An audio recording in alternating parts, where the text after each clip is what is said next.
This episode of the Beauty by ABIC podcast is brought to you by Dermalogica Pro.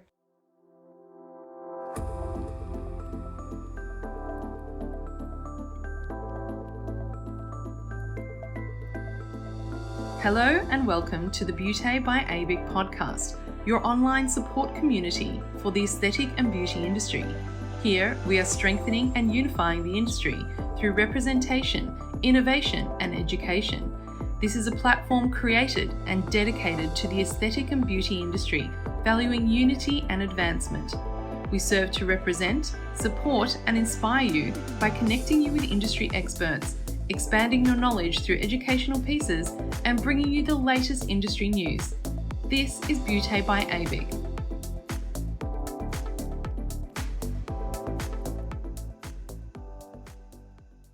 I'm your host, Stephanie Miller, and today's guest is Sarah Hughes from Dermalogica.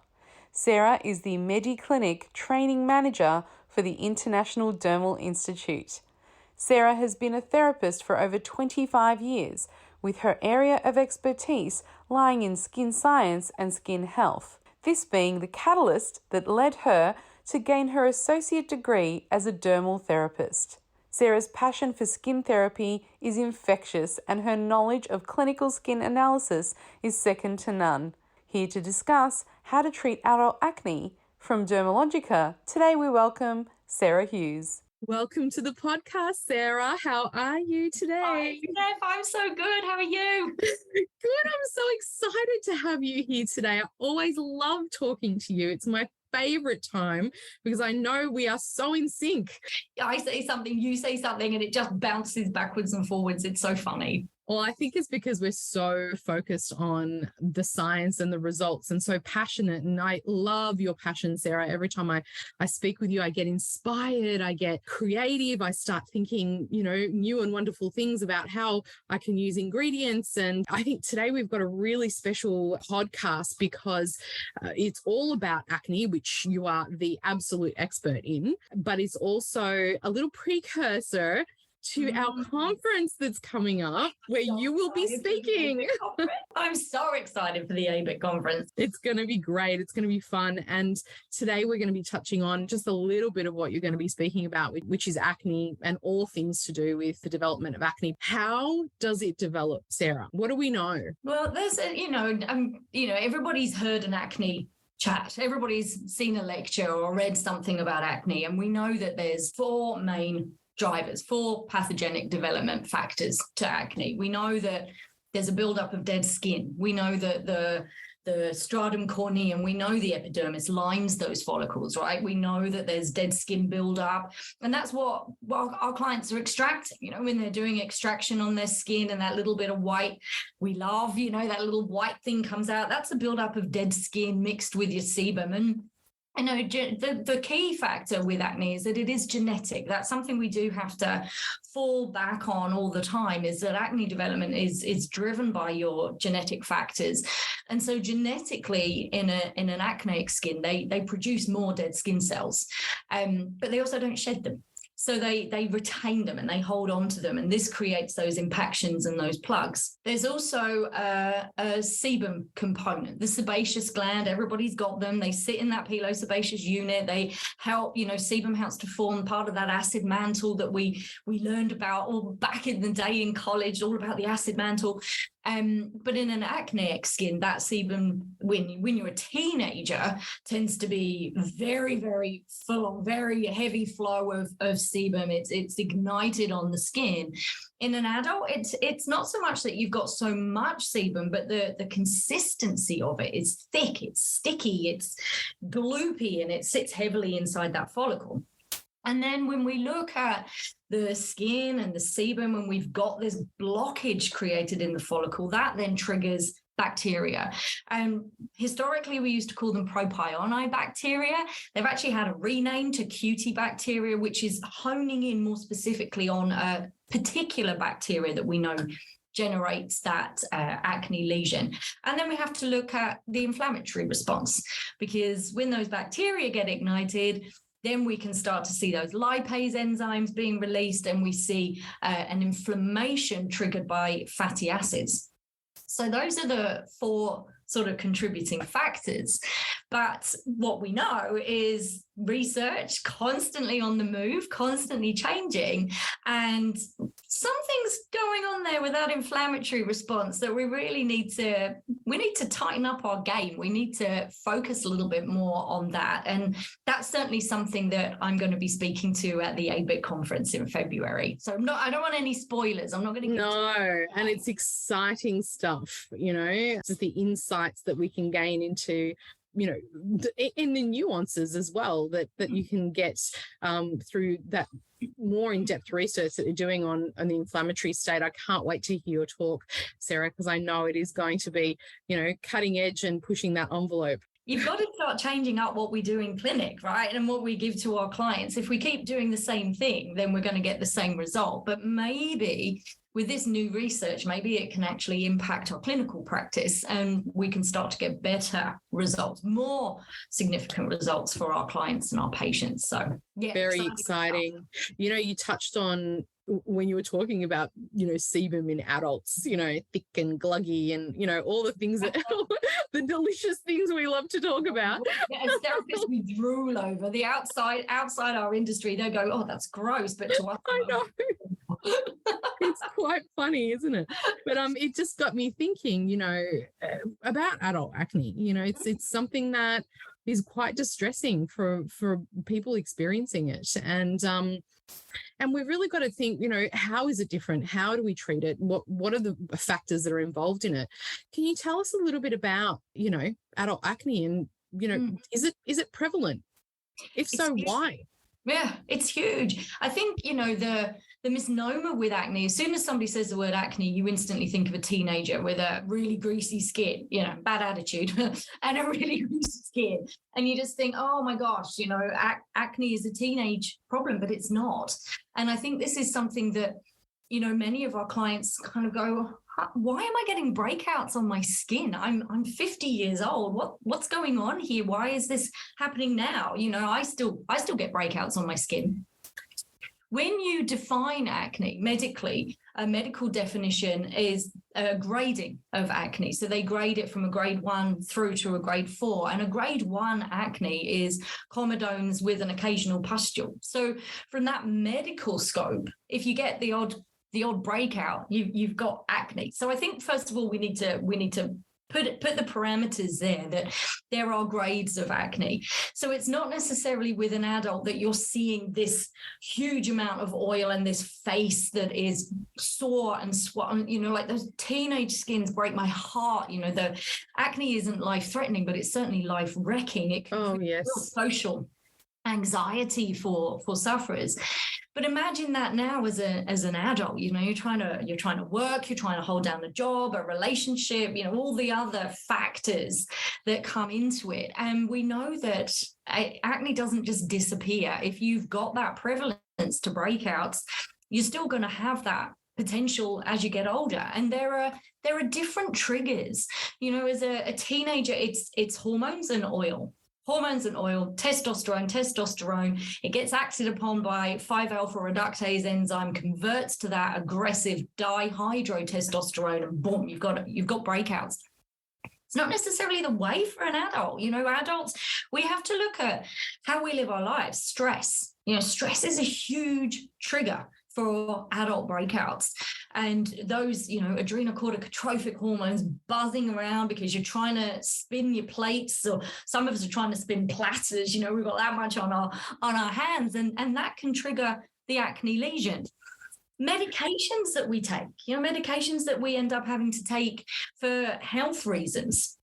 And it's really interesting that there needs to be that collaboration between doctor and therapist of, okay, I've put my client on this medication. Can you please help with the side effects? And I think as therapists, we need to get a lot more aware of who my client is, what are they taking for their health, and how does that impact their skin? Because medications can trigger breakouts and lesions in the tissue. So, we need to factor that in. We also need to look at hormones, particularly as females. Male hormones, they got lucky. They've just got that almost like even keel. And then as they hit the sort of mid-50s, they get what we call the andropause, where they kind of kind of have a little bit of a, whereas for us as women, we go through puberty. Then we go through that cycle every single month, where estrogen and progesterone are kind of dancing around one another. And estrogen's, it's an amazing hormone. We need it, but it's also a suppressant on your sebaceous gland. So it stops that kind of excessive oil. But when your estrogen drops and your progesterone rises, that can trigger breakouts in the skin too. So every single month we have that potential for breakout. We also have to look at our diet, We do eat processed foods. We rely heavily on packaged foods. And, when you look at the labels, the sugar content in there is it's quite scary, isn't it? Actually horrific. I was going to say the joys of being a woman, but the joys of being a human, inundated with so many packaged poison options. We need to go to that clean eating, diet, meat and salad. The fact is the triggers are all there, and I think when the problems that we experience with adult acne, because you've got those triggers, but also the lesions, because our skin is older, it doesn't heal as quickly. Stress, cortisol hormones reduce that wound repair by up to 40%. So you get those breakouts lingering for longer. And then when you have, coming back to that inflammatory process, but when you've got that inflammatory response in the skin, that can trigger pigmentation, the post-inflammatory hyperpigmentation, but it also increases your risk of scar tissue. So there's a number of things that kind of play into that adult acne that can make it quite interesting to treat in your clinical practice. And it's multifaceted. There's so many, as you were talking about, post-inflammatory hyperpigmentation. That's a huge problem as you get older, especially in, certain skin types. And we get caught up in let's treat the active part of the acne, but we rarely think of how do we prevent this from happening in the first place, and then how do we treat the effects of it after we have been able to subdue it. It's part of that mental stress of, I've got a pimple, the acne's, that lesion's only going to last for a period of time. The mark is going to stay. And I know I'm one of those type of people. I get very stressed when I get a pimple, not because of the pimple, because I know it's going to be months. Yes, months and months, and I'm going to have this damn spot on my face that's not going to go away. That's it. And I think that's part of it. I don't think we stress so much as adults that we've got a spot. I think you've hit the nail on the head. It's what's left on our skin afterwards. And as in our clinical practice and our approach has to be 360. Like you just said, it can't just be treating what's there and then forgetting about it. You've got to think what's left afterwards, and can I prevent this in the first place? And the thing is, I think also as aestheticians, we're more aware of that, the after effects. I think when you go into, say, a GP who doesn't really treat skin, and you're getting one or two breakouts at a time, it's not so serious for him, but it's the cumulative effect of, okay, sure, I've got one or two existing lesions right now. At any one given time, I've got one or two, but then those subside, another two come, and then all of a sudden, before you know it, you've got post-inflammatory hyperpigmentation in various parts of your skin, your skin in various parts of inflammatory phases, various types of scars forming, and then you get an impacted appearance from it. And that's where the confidence, comes into it. You start to lose confidence in the way your skin looks, and it might only just be, it doesn't need to be that extreme breakout that you're talking about, like with young people and with teenagers. It's that slow cumulative build-up that just doesn't heal properly in adults. And then you've got to walk around and wonder how am I then going to treat that? What do we do? Are we educating that person? Are we supporting that person with what they can do, what we can do to that accumulation? As you say, it might just be one spot, but then another one comes along and another one comes along, and then you've got a skin that is marked, and then what do we do with that? And that's where I think that the little part of the missing puzzle is, why don't we just go in and try and prevent them from in the first place? That's it. That's the part of it that, I believe that needs a lot more attention. And I think you're going to be talking to at the conference, and it's very, very exciting. Absolutely. And so let's talk about, we're talking about the effects of it. What can we do as practitioners? What is the actual traditional approach that we've had in clinic? Yeah, I think traditionally, as therapists, we see those breakouts, and there's always a little bit of what can I treat, what can't I treat, and you know yourself, if you've got a client that's sitting there with an acne vulgaris, like a face of very swollen, very infected lesions, as a therapist, we're not going to treat that. We automatically know that we need to pass that on to a medical practitioner, a dermatologist. We need to have that person that we know is going to support that client. But if you've got a client that's got the occasional pustule, the occasional papule, we look at the driving factors. We look at the dead skin buildup. We look at the excessive oil and the bacteria. That's what we tend to focus on. So we exfoliate, we apply antibacterial ingredients like niacinamide, or back in the day, benzoyl peroxide and things like that were applied to the skin. We do gentle exfoliation to reduce those impactions. We do whatever we can to reduce those breakouts. I love doing extractions, working on melia and comedones and trying to reduce those impactions. And that's always been our traditional approach. Is, as a therapist, we know that we're not going to be able to treat a heavily infected skin, but if we've got the occasional breakout, and now we're lucky, like now we've got the ability to work with things like blue LED lights, and that can have a direct impact on the porphyrins in the skin, which contribute to those acne lesions. It's all part of that bacterial response.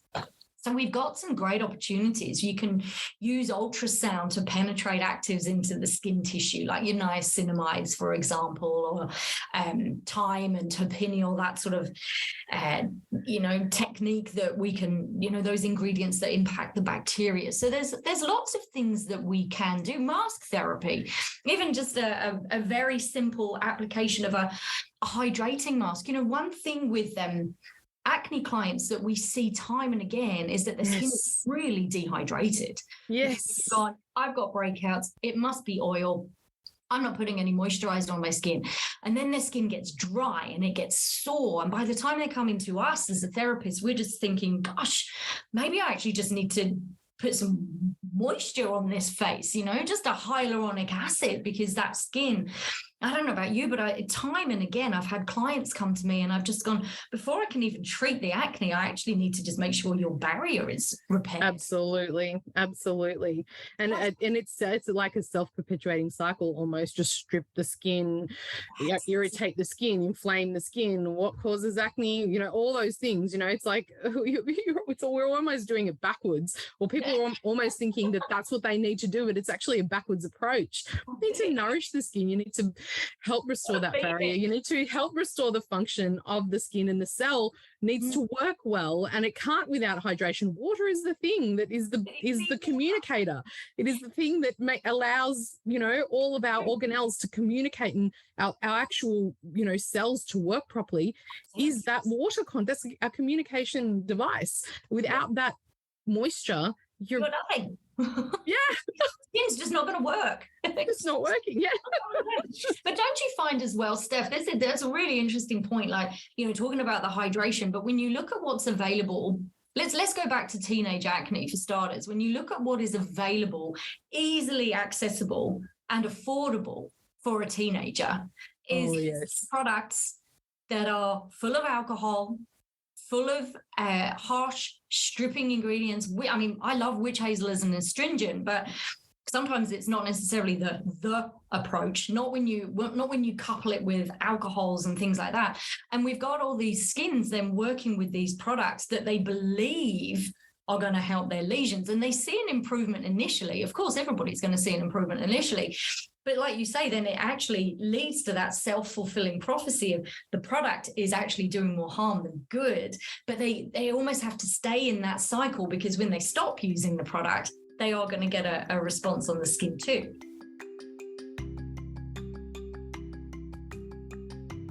Providing professional-grade skincare since 1986, Dermalogica has grown to be the leading professional skincare brand, used by more than 100,000 skin therapists in more than 100 countries around the world.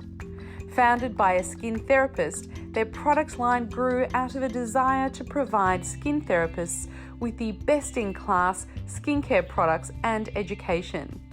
Powered by the International Dermal Institute, their skills-based training has served a community of passionate skincare professionals, building their skills and breaking new ground in the skincare industry, whilst developing personalised skincare solutions that help clients achieve the healthiest skin they can, not just today, but for life. Dermalogica is the #1 choice of skincare professionals worldwide. To learn more, visit www.dermalogica.com.au today.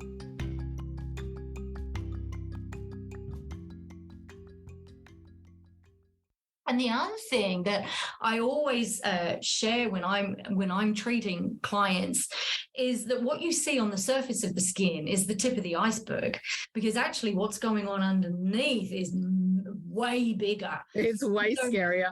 It's actually way scarier. But sometimes when you start to treat that lesion, when you start to treat the skin, clients give up because they see that their breakouts are getting worse. And sometimes you've got to have that purge. Sometimes your skin is going to get worse before it gets better. And it's educating that client that this is what we're going to do, Steph. This is how we're going to help your skin. But please stick with the program. Please bear with me. You might find that you get a few more lesions coming up in that initial practice. Those first 4 to 8 weeks, your skin may get a little bit worse because what's on the surface, that's the tip of the iceberg. And when you start doing your bathroom surgery and you start digging at your skin, you're actually spreading the iceberg, so to speak. You're creating more harm than good. So it's talking about what we do in a traditional approach, but it's also having that conversation, why you're doing what you're doing, what they're doing at home that could possibly be making matters worse, and what we can do to really help support. When you think about it holistically, there's so much to it. There's just so much to the psychology behind, talking to your patient and talking to your client and making them understand that it's a journey, it's a process, they need to stick with it. It's that emotional element, it's the actual physical element of what you have to go through to start to treat it, to start to improve the skin, then to start trying to prevent it from happening in the first place. It really is a journey that we go through with our patients, and no wonder we form this connection, deep sort of emotional connection with our clients and our patients. It's because it is a massive thing. I mean, just you're talking about the tip of the iceberg on the skin, but even just what we're saying today is the tip of the iceberg of the treatment process. That's right. And you do go on that journey with your clients, particularly when they are so distressed about their skin, that when you do take them on that journey and they start to see that change and that shift from your education, but also their hard work with what they're doing to support your treatment program. It's incredible. Our job is so rewarding when you've got that skin and that client that's so upset, so unhappy, in pain sometimes as well with these lesions. And we actually work so closely with them to get that change and that support for their skin. Sometimes it's hard to know as well, or even not hard to know, but sometimes you get that attachment and you're like, okay, so when is the time that I need to pass this on? Do I let this person go? Sarah, when is the right time to pass it on to a medical practitioner? And can we hold on to some aspect of that patient too? Passing something on to a medical professional is always smart, but do we need to keep that relationship with them for the nurturing side of the skin? Yeah, it's a 360 approach. We have to take a 360 approach to any skin problem. I think it would be foolish and arrogant of us as therapists to think that we can treat and heal any condition in the skin. Acne ultimately, when it really does fire up, it's an infection. And if it's 1 or 2 lesions, then great. We got strong enough antibacterials in products and things that we can help support that. But when you're looking at a client that, they really have got a serious infection, they've got lots of pustules and papules, or they've got lots of cysts the nodules, that's beyond our scope of practice. And that, you need to really work very, very closely. Look at network in your area and look at what medical practitioners are around you. Is there a dermatologist near you that, you can create this strong relationship with, where I've got this client, I'm not qualified to treat that. I need him to go and see this doctor, this dermatologist, because actually they need some form of medication. But then that has to be a revolving door, right? It has to be a door where I'm going to send my client to this doctor, this dermatologist, but equally, what they're going to prescribe to my client, like an isotretinoin, like a retinoic acid, we know that brings side effects, right? We know that creates a huge amount of barrier impairment. It's drying. So that dermatologist, that revolving door, that client, you're not letting that client go. You're actually giving that client a 360-degree approach. You are referring them on to have that client referred back to you with, this is what I've put the client on for their acne. These are the side effects of that drug, that medication. This is what I need you to do as a therapist to support. Because doctors, dermals, they know skin from one aspect, right? They know it from the medical side of what can I prescribe, what drug can I give, and the side effects of that. What they don't do, and what we do, is treat the skin. We put our hands on, we put ingredients on. It's a real, it's an alchemy that when we touch the client, we can really create shift and change. And so I know where you're saying, when do we pass it on? We have to. Even with pigmentation, with melasma, we're not going to be able to do that by ourselves. We've got to start networking more in that 360 approach to say, right, this is my client. I'm passing them to you for you to pass them back, so that we can give that client 360-degree approach to their skin health. I love that 360-degree approach to skin health. It's even more beautiful sounding than the holistic approach, because it's like it's like a boomerang. You flick, you're like, okay, I'm gonna hand this to you, and then it's gonna come back to me, because it's that, it is that kind of global way of looking at somebody's skin and somebody's skin health. And obviously we can do so much to support them clinically, but also with home care, right? Yeah. I mean, Dermalogica is all about products. It's all about, the treatments as well, but it's all about key ingredients. Yeah. Tell us some of the ingredients that you think might help. There are a vast amount. We certainly don't have time today to talk about some special ones maybe you've got up your sleeve. I mean, the great thing about our industry, and what I love about our industry, is that there's always new advancements. There's always, okay, that ingredient was great, but actually we've got something better now. When I first became a therapist, we would mix up a kaolin mask, clay mask, and put that on, and we'd mix it with a little bit of witch hazel, and then it'd be a nightmare. I remember trying to do it in my exam, trying to get that clay-based mask off the skin without it reappearing before the examiner came by. So there's always been, different approaches. Ingredients like sulfur have been around for a very long time. I remember my dad had acne as a teenager and was given sulfur tablets, but it worked. The doctor gave him sulfur tablets and it cleared up his acne. One ingredient that we really can't ever dismiss, because medically they recommend it, is vitamin A. When you look at it in that retinol form, we know that it's the normalizing vitamin, but it has a huge impact on acne lesions. And any client that's experiencing breakouts, if I had $1 for every time I recommended retinoic acid to somebody, I'd rich, because it is that pot of gold ingredient. If you could have one ingredient that really makes a difference to the skin, it's retinol. So that is absolutely phenomenal. And it's not just anti-aging, it really does support pigment, acne, you name it. Niacinamide, vitamin B3, We can't dismiss it, but we also have to recognize that niacinamide, when you couple it with an ingredient like hexyl resorcinol, you can also then help that, as we were talking about earlier, those pigmented lesions, how they leave that demarcation in the skin. But something else that's really, really coming to the forefront, and it's been in the industry for a long time, and we know that it works, is salicylic acid. And salicylic acid used at home, topically, you can use it. It can be in products that you can apply topically to your breakouts, because it's so attracted to the follicle, the oils that sit within that pilosebaceous unit. Salicylic acid is just next level when it comes to treating breakouts, as well as actually having an anti-inflammatory activity on the skin too, which we know is part of that acne lesion and part of that development.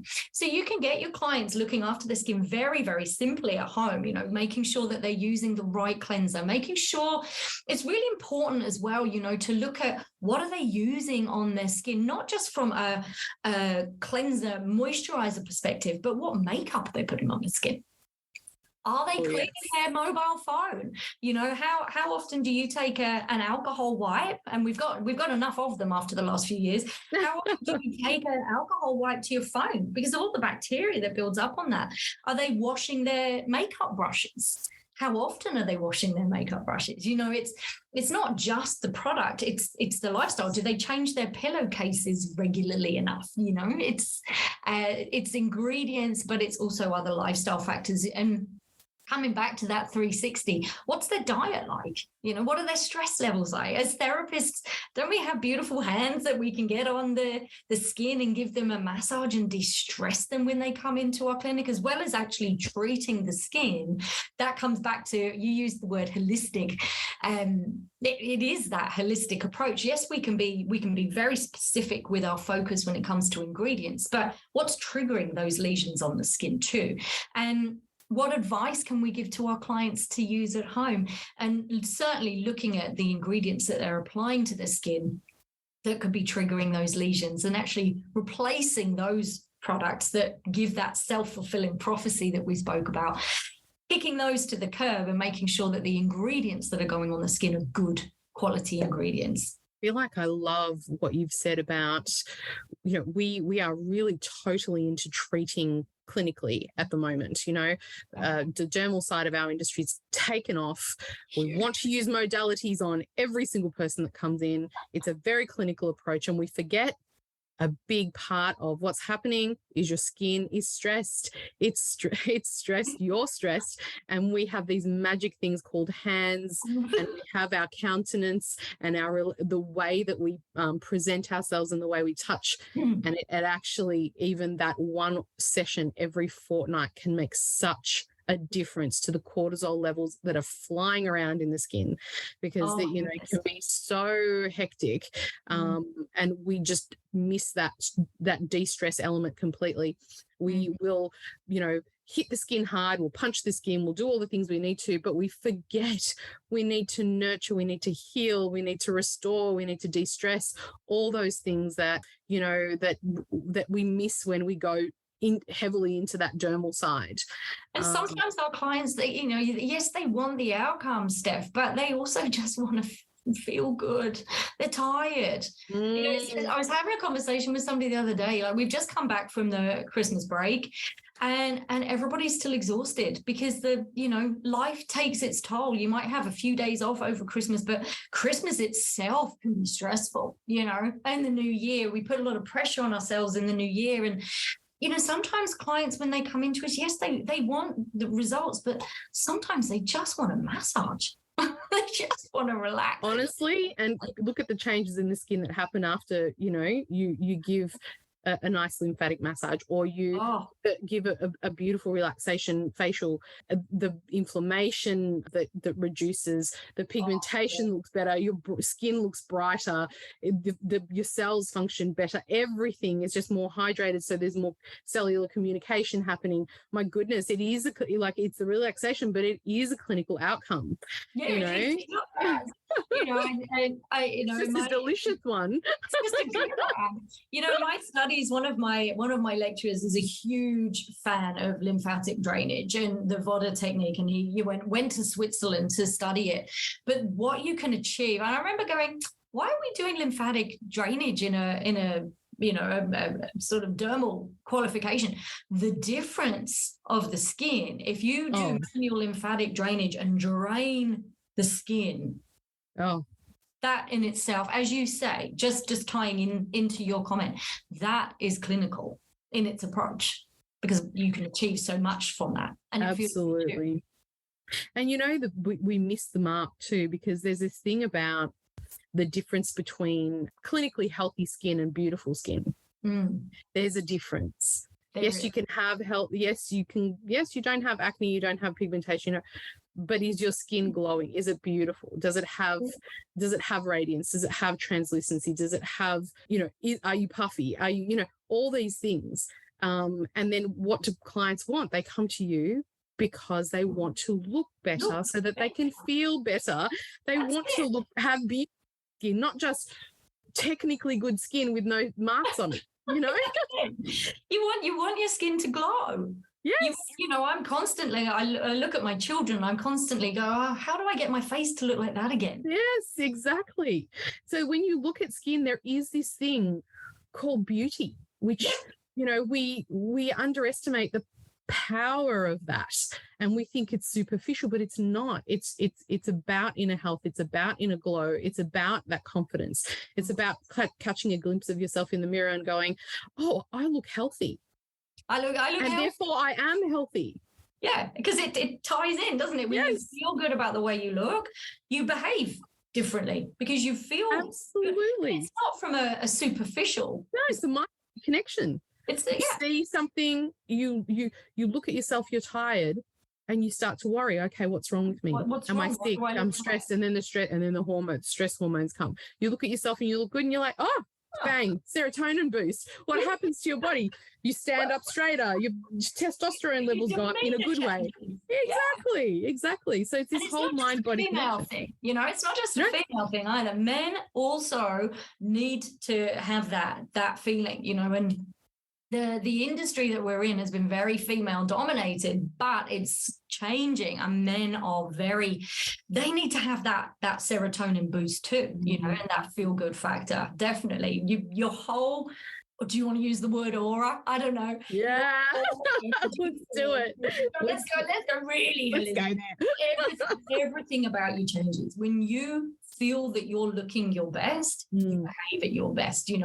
Everything about you changes, and the vibe that you give off. The vibe is your tribe, right? Your tribe is your vibe, whatever the saying is.